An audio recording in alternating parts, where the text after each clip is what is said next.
obrigada pela presença de vocês, né, que estão resistindo bravamente ao cansaço, que certamente não deve ser pequeno depois de 3 longas jornadas de trabalho, mas eu creio que todos vão sair aqui recompensados pela qualidade, seriedade, importância do que nós temos assistido aqui hoje, né, e nos dias anteriores também. Logo eu vou passar a palavra para a professora Cassandra e professor Verlaine, mas eu quero antes expressar a minha satisfação em estar aqui, né, e a minha admiração pelo professor Fábio e por todos aqueles que o ajudaram nessa tarefa de trazer o COM-PDL para a UFMG. Né. Você quer falar primeiro? Tá. Então, a professora Cassandra vai iniciar. A professora Cassandra é doutora e pós-doutora em psicologia e professora do Departamento de Psicologia da UFMG. Sei cadê o Fábio, gente. Bom, obrigada pelo convite, né, Fábio? E obrigada aí aos alunos, né, que estão apoiando o evento, né, pela presença ainda nessa hora, né, tão tarde do dia. Bom, quando o Fábio me chamou, né, para conversar com vocês sobre o assunto, eu sei que vocês estão organizando o livro, então eu preparei assim, um pequeno texto que eu gostaria de ler para vocês. Depois a gente passa a palavra para o Verlaine, e, se tiver tempo, eu trouxe alguns desenhos. Se houver interesse e tempo, a gente pode mostrar para a gente estar discutindo algumas questões que eu vou colocar. Bom, o texto que eu escrevi para vocês, né, que estão estudando, né, a peça Ion, eu chamei no primeiro momento Os Fantasmas da Mãe Adotiva. Depois eu pensei melhor, eu falei assim, acho que eu queria falar, era sobre o Heimlich, do Édipo Matricida, né, mas isso fica para uma outra oportunidade. Eu vou ler para vocês, então, o texto e depois a gente discute. Comecemos nossas considerações exatamente pelo monólogo de abertura da peça sobre o mito de Ion, onde Eurípides apresenta Delfos como símbolo de uma centralidade estável e de uma projeção universal. A terra onde acabo de chegar é Delfos, onde Febo, sentado no umbigo do mundo, com os seus cantos, revela aos mortais o presente e o futuro, para todo o sempre. Pois é disso mesmo que vamos tratar, do umbigo do mundo, do umbigo da vida, que tece os enigmas mais fundamentais da nossa constituição psíquica, que cria as pontes que precisamos estabelecer entre os nossos antepassados e os nossos descendentes. Mas, se vamos pisar o cenário délfico, o faremos de um outro lugar, de um templo também coberto de fitas e com górgonas em volta, de um templo também símbolo de hospitalidade e proteção para aqueles que dele necessitam, o consultório de um analista. Espaço que, diferentemente do recinto sagrado de Apolo, que exige a quem o pisa o respeito à invulnerabilidade de um espaço sacro, onde só se espera do visitante alegria e tranquilidade, o recinto de um analista é um templo que espera angústias, lágrimas em nome de uma dor oculta. Recinto que acolhe em seus degraus o cesto que envolve o obscurantismo das origens e que muitas vezes precisará dos restos simbólicos dessas origens. O tecido com franja de serpentes e uma górgona no meio, um colar com uma serpente de ouro e uma coroa de oliveira que sempre floresce. Símbolos para dar força ao par parental na ajuda que cada íon precisa para tecer imaginariamente sua história perdida.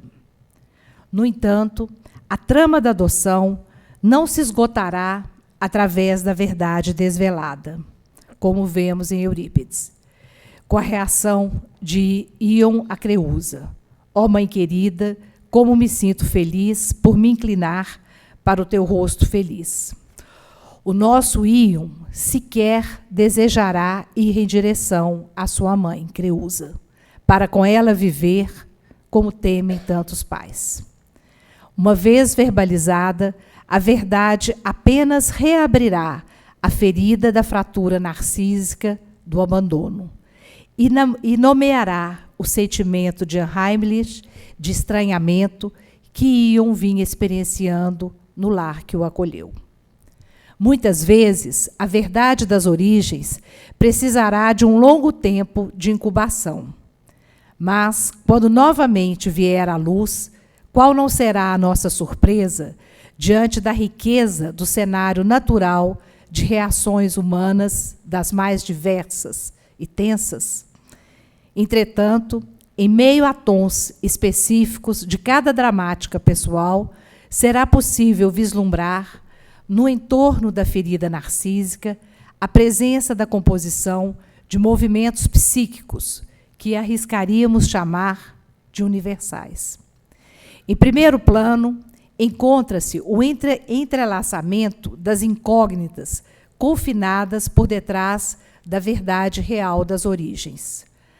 As protofantasias, o entrelaçamento dessas incógnitas, as protofantasias freudianas, a cena primária, a cena de sedução e a cena de castração, com as quais toda e qualquer criança, corroída pelas mesmas questões metafísicas dos adultos, tentará, a seu modo, mediante o arranjo e rearranjo de suas teorias sexuais infantis, adornar os grandes enigmas de sua existência.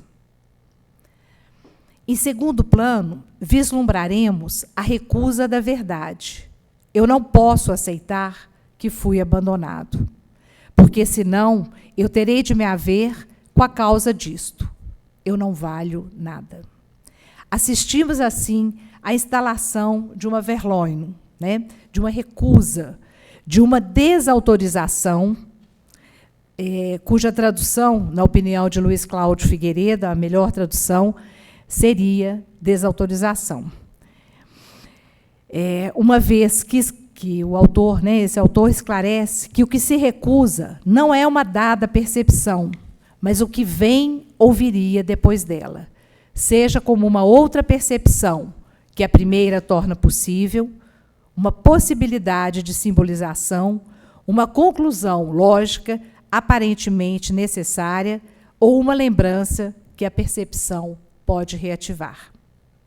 Ou seja, não se trata de negar o que se vê ou o que se sabe, mas de impedir que o que se vê ou o que se sabe leve o psiquismo ao que poderia inferir daquilo. O eu sei, mas mesmo assim, de Otávio Manoni, seria então substituído pelo eu sei. Eu sei porque não estou com minha mãe. Fui sequestrado. O desmentido que recobrirá a verdade, eu fui abandonado, será ilustrado pelas inúmeras fantasias e lamúrias, por exemplo, de uma Rapunzel que, presa na torre, chora e lamenta ter sido roubada de sua mãe. Roubada por quem? Isso mesmo, roubada pela mãe adotiva. Esta acusação, proferida aos gritos, para ela, com toda a virulência possível, cela as angústias que atormentam o seu calvário de incertezas. Deveria eu ter tomado em meus braços aquele cesto e, tal como a profetisa do templo, ter dirigido o olhar à criancinha e tê-la criado? Teria eu feito isto por compaixão ou pelo meu horror a uma vida sem filhos? Se tivesse lá deixado o cesto, teria a mãe verdadeira se arrependido e voltado para acolhê-lo novamente? Diante desse tormento, a criança adotada cresce sua voz e empurra esta mãe para o tribunal das Erínneas, as divindades que vivem à margem do Olimpo, que habitam o inframundo e que personificam a vingança. Aquelas 3 irmãs cujo campo de ação não tem limites, que não levam em conta atenuantes e que castigam toda ofensa contra a sociedade e a natureza, como, por exemplo, o perjúrio, a violação dos rituais de hospitalidade e, sobretudo, os assassinatos e crimes contra a família. Empunhando chicotes e tochas acesas e acompanhados dessas eríneas, representadas como mulheres aladas, de aspecto terrível, com olhos que escorrem sangue no lugar de lágrimas e madeixas trançadas de serpentes, os nossos pequenos íons perseguem aquela que representa apenas um dos lados da clivagem radical que acompanha a Verloino, e que cria, assim, a clivagem entre a mãe idealizada, a mãe da barriga, e a mãe má, a sequestradora, a assassina, aquela que fez a mãe da barriga sumir.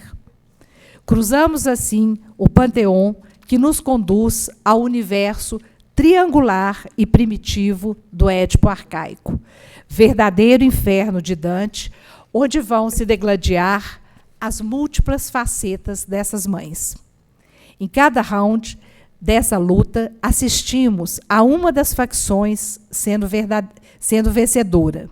E algumas vezes, quando já diminui o furor destrutivo dessas entidades, escutamos Íon compor a sua origem de modo sincrético. Sou filho de 2 mamães. Meu olho é da cor do olho da mamãe do coração e meu braço é da cor do braço da mamãe da barriga. Mas, enquanto a mãe adotiva serve de sustentáculo à convulsiva imagem de Creusa, aquela que, tomada por uma violência modelar e por um obscurantismo profundamente humano, por 2 vezes tentou matar o filho, que papel caberá ao pai? Não há pai biológico no psiquismo da criança adotada. Ou, quando há, ele é tão abstrato quanto Febo. O mito trágico de Eurípides, que ora mencionamos, mostra bem o quanto foi fácil a Chuto convenceriam de que a sua leitura do oráculo estava certa. E, apesar do jovem ter tentado contrapor, com algum ceticismo, a ambiguidade do oráculo, aceitou com presteza o símbolo vivo do cosmopolitismo de Delfos, a tenda, ornada com tecidos sacros do tesouro, urdidos com figuras de heróis, e cujas paredes eram revestidas de tapeçarias orientais. A tenda, uma réplica óbvia da gruta que o viu nascer e ser exposto à morte, mas que agora representava a salvação, a inclusão, o pertencimento a um par parental. Estou, assim, afirmando que o pai biológico será o suporte sobre o qual se assentarão, inicialmente, as projeções de amor e gratidão àqueles que o salvaram de um destino funesto. No entanto, toda a batalha arcaica não será, de modo algum, uma luta em glória, pois irá preparar a criança para uma outra luta, pois, como sabemos, e como bem anuncia Hélio Pellegrino, a virulência do conflito edípico, na fase fálica, será decisivamente influenciada pelas vicissitudes da relação entre a criança e a mãe na fase oral. Quanto pior for essa relação, quanto menos se sentir a criança amada e protegida pela figura materna, mais se agarrará a ela, nos diz Pellegrino. E mais devastadoras serão as paixões desencadeadas na etapa posterior. Ao contrário, se a relação for boa e amorosa, mais facilidade terá a criança de aceitar o corte separador que, com a interdição do incesto, a afasta da mãe. Estão assim traçadas as principais linhas que nos conduzirão, em outro momento, a desenvolver os caminhos que levariam o Íon ao Édipo matricida. Gostaria de encerrar esse breve texto mostrando a nossa gratidão, nossa, né, psicanalistas e psicólogos, a todos aqueles que conseguem descentrar o seu próprio narcisismo em favor de uma possível ou impossível aposta narcísica, uma vez que é incerto se algum dia receberemos de volta todo o enlevo e amor que dedicamos a cada filho. Homenageio especial às mães adotivas, mães do coração, como se auto-intitulam, que suportam com coragem e resignação todo o peso das projeções da ferida narcísica que leva na alma todo aquele que foi abandonado pela mãe e que, tal como Íon, não se cansa de acusar. Nem o altar, nem o templo de Apolo te salvarão. A compaixão reservo-a para mim e para minha mãe, porque se o seu corpo está longe daqui, o seu nome está sempre presente. Elas, mães do coração, que jamais conhecerão as respostas das questões que lançaram ao oráculo e que se assentam no banco dos réus do Tribunal das Eríneas e, ao fazê-lo, ainda por cima, precisam reeditar toda a luta interna que travam com a própria mãe primordial. Elas que, mesmo lendo uma carta que chegou ao destino errado, jamais a reenviam a quem é de direito. A elas que, ainda assim, cumprem seu papel derramando rios de leite e mel, dedico o poema de Cora Coralina, Semente e Fruto. Vou ler para vocês, muito bom. Um dia houve, eu era jovem, cheia de sonhos, rica de imensa pobreza, que me limitava entre 8 mulheres que me governavam. E eu parti em busca do meu destino. Ninguém me estendeu a mão. Ninguém me ajudou e todos me jogaram pedras. Despojada, apedrejada, sozinha e perdida nos caminhos incertos da vida, eu fui caminhando, e me nasceram filhos, e foram eles frágeis e pequeninos, carecendo de cuidados, crescendo devagarinho, e foram eles a rocha onde me amparei, anteparo à tormenta que viera sobre mim. Foram eles, na sua fragilidade infante, poste e alicerce, paredes e cobertura, segurança de um lar que o vento da insânia ameaçava desabar. Filhos, pequeninos e frágeis, eu os carregava. Eu os alimentava? Não. Foram eles que me carregaram, que me alimentaram. Foram correntes, amarras, embasamentos. Foram fortes demais. Construíram a minha resistência. Filhos, foste pão e água no meu deserto, sombra na minha solidão, refúgio do meu nada. Removi pedras, quebrei as arestas da vida e plantei roseiras. Fostes para mim semente e fruto da nossa inconsciência, na vossa inconsciência infantil. Fostes unidade e agregação. Crescestes numa escola de luta e trabalho. Depois, cada qual se foi ao seu melhor destino, e a velha mãe sozinha devia ainda um exemplo de trabalho e de coragem. Minha última dívida de gratidão aos filhos. Fiz a caminhada de retorno às raízes ancestrais. Voltei às origens da minha vida. Escrevi o Cântico da Volta. Assim devia ser. Fiz um nome bonito de doceira, glória maior, e nas pedras rudes do meu berço gravei poemas. Obrigada pela atenção.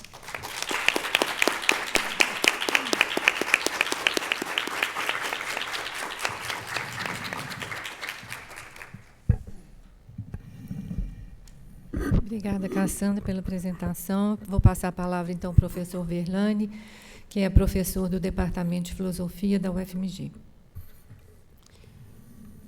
Eu agradeço imensamente o convite do Fábio para compor este evento. Eu fico impressionado com a força de agregação que o Fábio tem. Acaba de lançar um livro a partir do conjunto das pesquisas sobre o ciúme masculino e agora vai lançar outro a partir deste congresso. Realmente é muito bom, né? Isso é excelente para o nosso ambiente, é ótimo a gente ver essas pesquisas que se somam, né? se agregam, isso é realmente muito bom, tanto no âmbito dos alunos, né, estudantil, quanto dos professores, do departamento, do UFMG, enfim, em vários planos realmente de vantagens que essas pesquisas que são, né, de grupo, que são muito boas, de modo que eu realmente lhe dou os parabéns e também a todo mundo que colaborou para que este evento seja realizado, porque é sempre um trabalho de equipe. Eu não pude vir em outras apresentações, porque eu também estou às voltas com um congresso agora, que vai acontecer no mês que vem, e tem 156 pessoas, e isso, a cada pessoa que é inscrita, multiplica por 5 o trabalho, então é terrível. Recebo 17 e-mails por dia, então respondo 25, e aí fica difícil, mas estamos aí.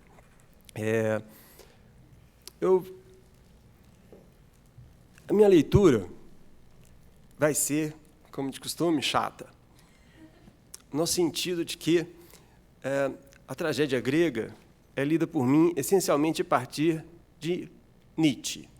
E o Nietzsche tem um texto, que é o seu primeiro grande livro, O Nascimento da Tragédia, e lá ele diz explicitamente que Eurípides matou a tragédia.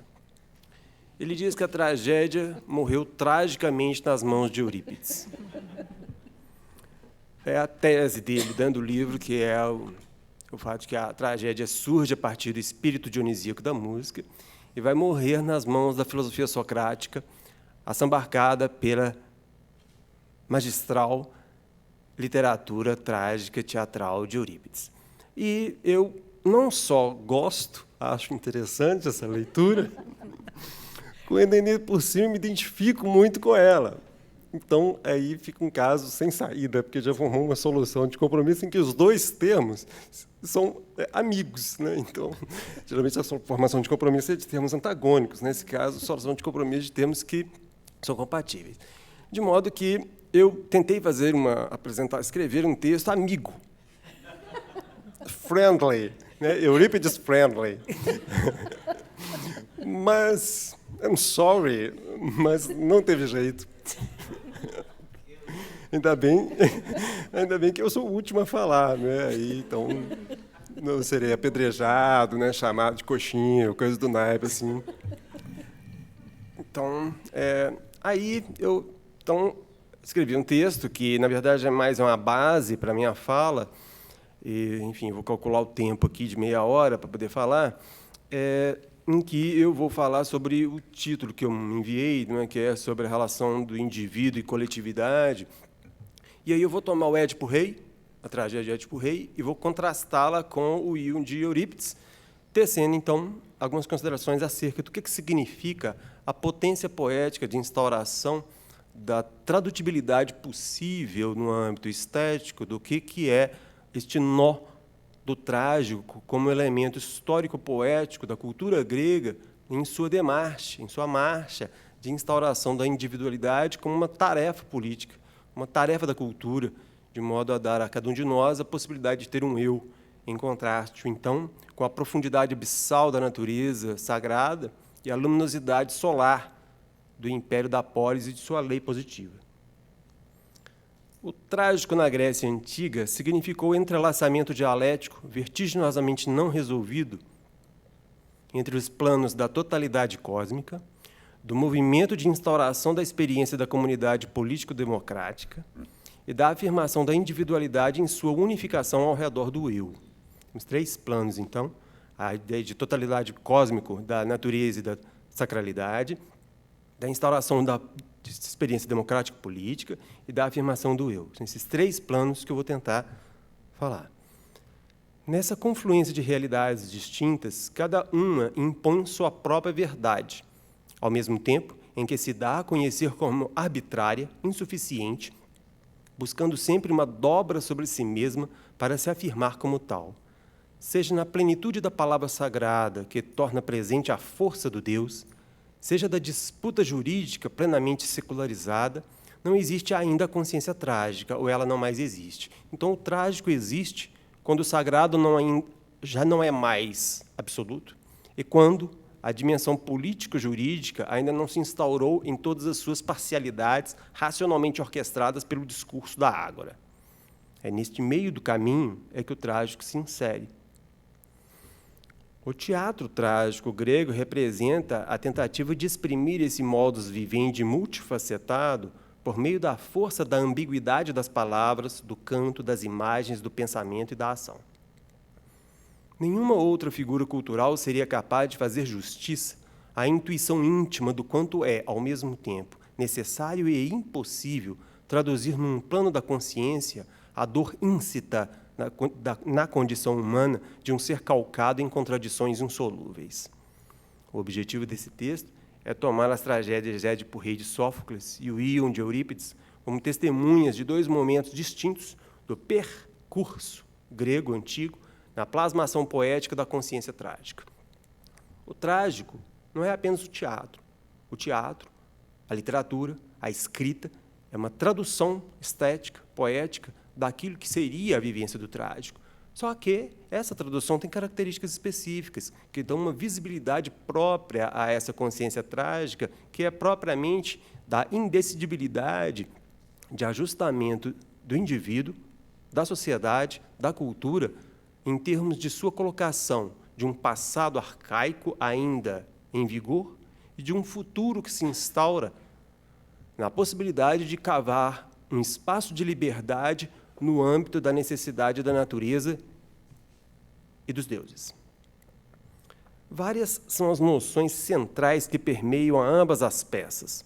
Nós vamos nos limitar a 3 delas: justiça, poder e conhecimento de si. Essas 2 peças, o Édipo e o Íon, têm muita coisa em comum. O Foucault abordou isso, né, nos seus cursos do Collège de France, em 1983 e tal, e fica muito claro para quem lê as 2 peças que tem muita coisa em comum, como, por exemplo, isso que eu falei agora do conhecimento de si. Todos 2 buscam conhecimento de si, reconhecem-se no final, enfim, uma série de características específicas em termos de procedimento literário e também em termos de contexto geral em que as tragédias se inserem. Em ambos os casos, o núcleo estético, ambos os casos, quer dizer, tanto do Édipo Rei quanto do Íon, em ambos os casos, o núcleo estético teatral gravita ao redor da ideia de uma justiça cósmica em contraste com o desejo de instauração do direito humano, de tal forma que os protagonistas situam-se de forma nuclear nos destinos da polis, porque são seres poderosos, capazes de ditar os caminhos de todos os cidadãos. Mas tudo isso somente pode ocorrer, somente se firma em sua legitimidade operante em virtude do discernimento esclarecido de quem sou, de quem me gerou, de qual meu percurso. Então, em ambos os casos, nós temos figuras nodais da realidade política que quer combater alguma dimensão de justiça cósmica, coletiva, natural, de modo a, então, fazer valer a sua legitimidade como condutor de um povo em virtude do modo como ele se digladia com o próprio direito cego da natureza e seus porta-vozes, ou seja, os deuses. Este último aspecto não é efêmero ou marginal, pois significa uma base literária concreta como via possível de conscientização do trágico como movimento, como produção de sentido a ser agarrado pelas mãos mágicas do ímpeto poético, resgatado da noite sombria e eterna do seio da natureza, em sua repetição tão infinita quanto o apetite de Cronos por seus filhos. A natureza é traduzida pelo mito como eterna repetição que quer sempre engalfinhar o diferente na manutenção eterna de um sentido, de um significado já cravado na origem ancestral de todas as coisas. Muito do que a tragédia vai querer significar é precisamente fazer com que a vida tenha sentido para além daquele que já foi sempre estabelecido e sempre será de novo e mais uma vez em cada ritual mágico que conclama a força sagrada de tudo a fazer-se operante novamente e instaurar o significado ele sempre, de novo, válido.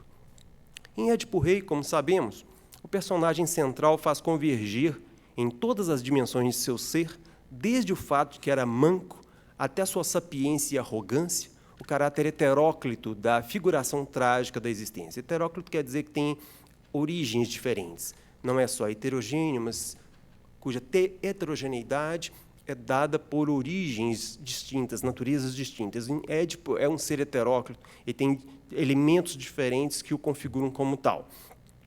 Sua inteligência em deslindar o enigma da esfinge é proporcional à petulância de mandar matar um vidente cego e ancião, como proporcional também à virulência com que cega a si mesmo e pretendia assassinar sua própria mãe. O furor de suas atitudes e a eloquência de seu intelecto configuram a inquietude essencialmente humana, como preço do desejo ímpio, quer dizer, de afronta aos deuses, de se livrar de um sentido pré-estabelecido pelo útero da natureza.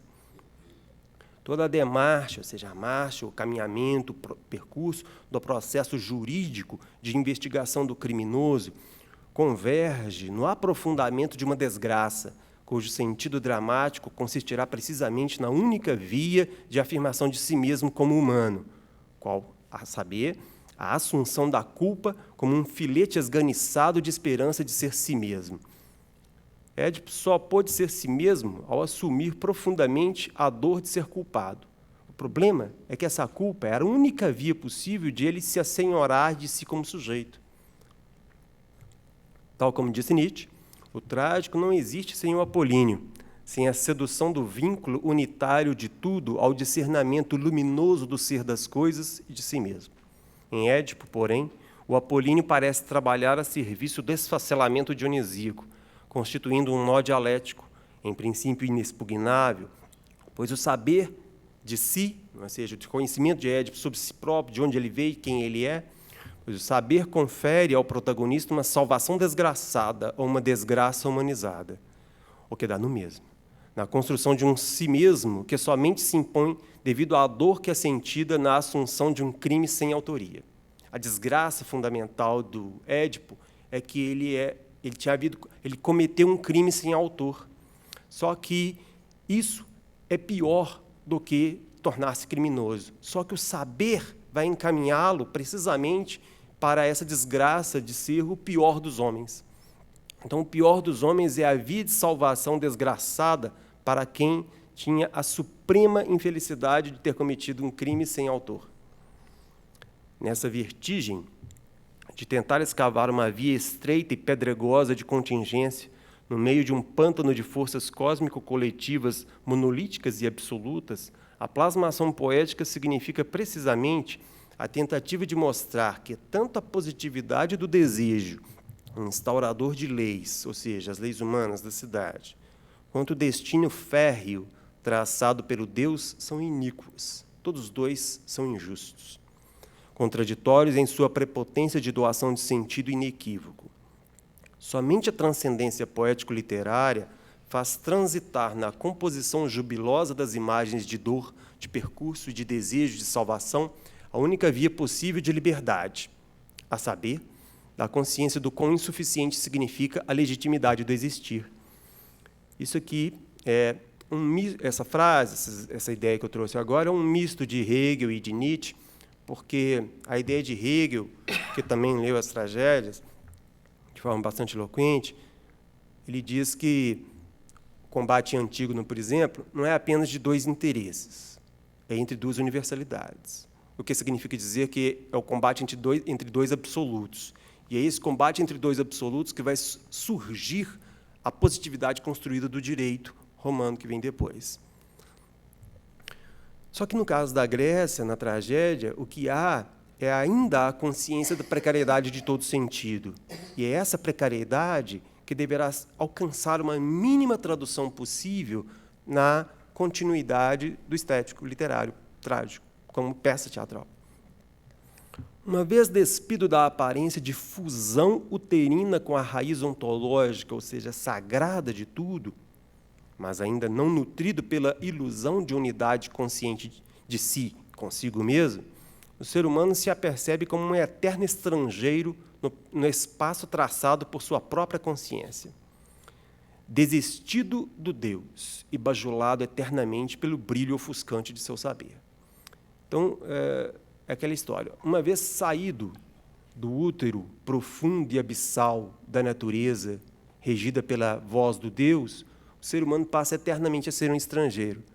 E é essa estrangeiridade de si a si, no espaço traçado pela sua possibilidade de sentido, que é dado por sua própria consciência, o que disso é força para o trágico é a necessidade de instaurar um discurso de legitimação. De nada serve a consciência da legitimidade da polis se a ela escapa a solidez que a natureza desde sempre forneceu como base do sentido da vida. É preciso, pois, eternamente negociar as bases de um contrato, que o tempo todo precisa ser reformado, e o trágico demonstra a consciência grega de que toda lei é uma astúcia para fazer valer os direitos de cidadania para aquele que, sabendo-se como usurpador, quer se dar a conhecer como um legítimo filho da ordem natural do ser. O desejo final de Édipo de ser reconhecido como culpado pelo que fez demonstra um elevadíssimo grau de tensionamento dessa cisão entre a natureza sobrenatural e a polis estrangeira. Então, quem é o herói trágico? Ele é aquele que luta contra uma natureza sobrenatural, uma natureza que está além de si mesmo, porque o tempo todo ela é falada, ela se fala pela voz do Deus, e de uma polis estrangeira, porque ela é estrangeira em relação à cidade, em relação à natureza, de modo que, em ambos os casos, ele está dialogando com duas coisas que não estão no lugar onde estão. Quando chegamos ao Eurípides, a democracia já percorreu o caminho da suficiente partição dos territórios de legitimidade das esferas divina, natural e humana, sendo esta última, a esfera humana, também repartida entre a dimensão individual e coletiva. Essa é a ideia do Nietzsche. Quando Eurípides chega, o trágico já não tem a realidade substantiva cultural que tinha na época de Ésquilo e de Sófocles. As dimensões que confluem tragicamente em Ésquilo e em Sófocles já estão suficientemente esclarecidas no processo de racionalização jurídico-político-democrático de Atenas, da polis grega. O mito de um povo autóctone, que é o fundo cultural político da peça, do Íon, o mito de um povo autóctone, nascido da terra, naquela terra, não é invasor nem colonizador, não é mais a única figura a ser traduzida poeticamente para dar conta da consciência da precariedade do sentido, pois já possui uma finalidade política bem estabelecida. Qual? Legitimar o poderio bélico e político ateniense. Esse é o fundo de verdade política do qual emerge a tragédia do Íon de Eurípides. Vários comentadores apontam para isso. Nesse momento, o conhecimento de si do indivíduo se dá sob o influxo do desejo de afirmação de si de um povo. Existe como figura poética para enfatizar, poética é uma figura metafórica, digamos assim, porque não precisa entrar em jogo a dimensão do poético. Existe, mas a questão é que não é a dimensão poética que vai dar conta dessa tentativa de instaurar esse sentido do povo autóctone. Então, deixa eu ler a frase novamente que eu cortei. Enfim, então, nesse momento, o conhecimento de si do indivíduo se dá sob o influxo do desejo de afirmação de si de um povo. Existe como figura poética para enfatizar a legitimidade da violência apropriativa do outro. Atenas exercia imperialismo na Grécia, na Lacedemônia. Em vez de o percurso da autognose exprimir o caráter insolúvel da contradição que anima o existir humano como confluência da natureza abissal e do estado solar, ele agora quer demarcar um mito fundador que confere suficiente solidez a um projeto político que pretende perpetuar. sabe-se que esse mito de Íon é recente, né? Ele não é novo. Ele foi criado por volta do século VII a.C., quer dizer, muito depois, por exemplo, dos estratos lendários e míticos que confluíram nas epopeias de Homero. Se em Édipo o Apolíneo parece trair a si mesmo, colocando-se a serviço do aprofundamento doloroso do Dionisíaco na figura da culpa, agora ele reina absoluto. Essa é a ideia do Nietzsche, que em Eurípides o Apolíneo tornou-se hipertrofiado. A peça de Eurípides começa e termina dentro do templo de Apolo, demonstrando que o percurso noturno da dúvida, que divide, que fica entre o início, que glorifica o Deus, que começa o Íon glorificando a Deus, o Deus Apolo. E fica a noite da dúvida fica entre dois sóis. O sol, que o Apolo é o deus solar, o deus que conduz o sol. Então, essa noite da dúvida fica entre o sol do início da glorificação de Apolo e o término, que é glorificado pela deusa Atena, que é outra deusa apolínea. A noite da dúvida será, então, enquadrado pela luminosidade solar da certeza de si, porque o Apolo é o deus da certeza de si, do eu que sabe de si próprio. Em Édipo, todo deslocamento horizontal parece transformar-se, a qualquer momento, em mais uma via de tensionamento vertical entre a luminosidade do saber e da lei e o abismo sombrio da natureza sagrada. Labirinto é o que temos, mas permeado não apenas de falsas saídas, mas de um pseudo-solo, carente da certeza de que não atuamos apenas como fantoches da vontade divina. Em Édipo, todo passo se arrisca a ser infalso, naufragar, porque a todo momento nós temos a possibilidade de nossas ações não serem mais do que a reafirmação, a ratificação das forças divinas. No Íon, de forma substancialmente distinta, temos uma narrativa linear, distendida entre dois polos luminosos, que conferem sentido a toda a negatividade intermediária.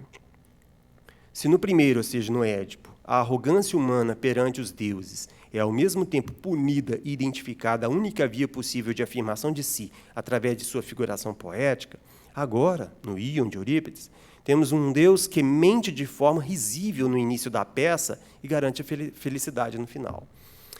Não é que um Deus diga que a primeira pessoa que você encontrar é seu filho, como disse o Fernando Andrade, é algo que toca a nossa sensibilidade. Imagina um Deus dizendo para você, a primeira pessoa que você vai ver é seu filho, quando é falso, isso é uma mentira.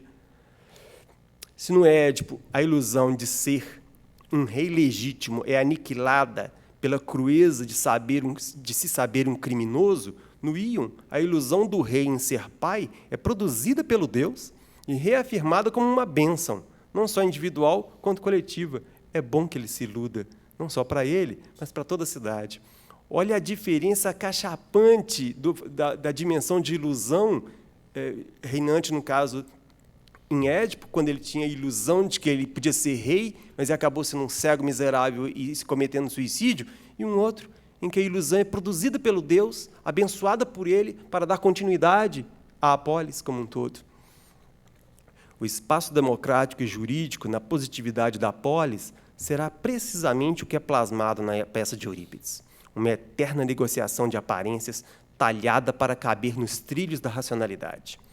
A ratio ratio, R-A-T-I-O, é a palavra latina que deu origem à palavra razão. E quando a gente fala racionar combustível, por exemplo, racionar mantimentos, o que está em jogo é isso, é dividir, é fracionar, dar um pedacinho, um pouquinho para cada pessoa, para que todos possam ter.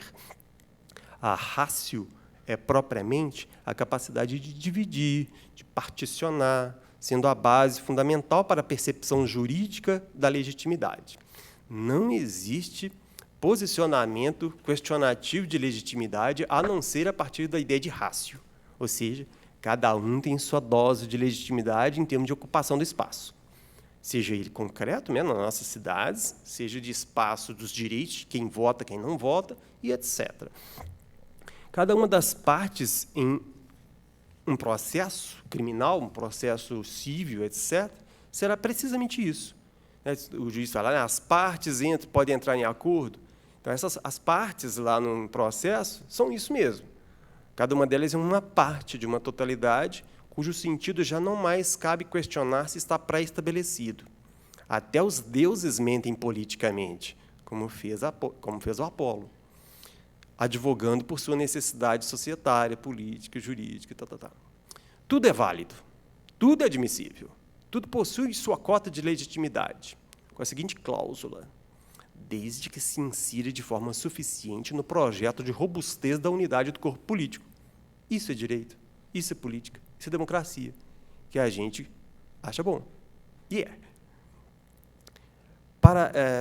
Para este, o corpo político, a inteireza do indivíduo já não é mais problema, ou melhor, será um dos problemas a serem inseridos nessa grande narrativa da polis. Tudo isso, porém, não significa dizer que a tragédia de Eurípides seja apenas uma espécie de discurso fúnebre sobre o trágico, né? Aquele discurso que vem depois que alguma coisa morreu. Mas, sim, significa a elevação à consciência de si que o trágico, como tal, não é possível. Ele somente tem sua legitimidade assegurada no plano da duplicidade magético-literária e estética. Se, como disse Nietzsche, a tragédia morreu de forma trágica nas mãos de Eurípides, em certa medida, Eurípides replica no âmbito da discursividade democrático-jurídica a consciência poética de impossibilidade de um sentido, ou seja, é como se fôssemos persuadidos que o poder da palavra poética de instaurar uma aparência de sentido necessita, ela mesma, de outra imagem, uma nova tradução. Então, o argumento aqui ficou muito rápido, não teria que desenvolver mais, que é o que eu pretendo para o livro, mas, então, a ideia do Nietzsche é que o trágico funciona no registro das metamorfoses imagéticas potentes da arte, de tal maneira que a vivência concreta deverá ser persuadida de sua insuficiência constitutiva através da grande plasmação cênica a que os personagens trágicos são submetidos como instrumento para o nosso gozo, para o nosso júbilo de perceber o quanto cada indivíduo é insuficiente na roda da fortuna do universo.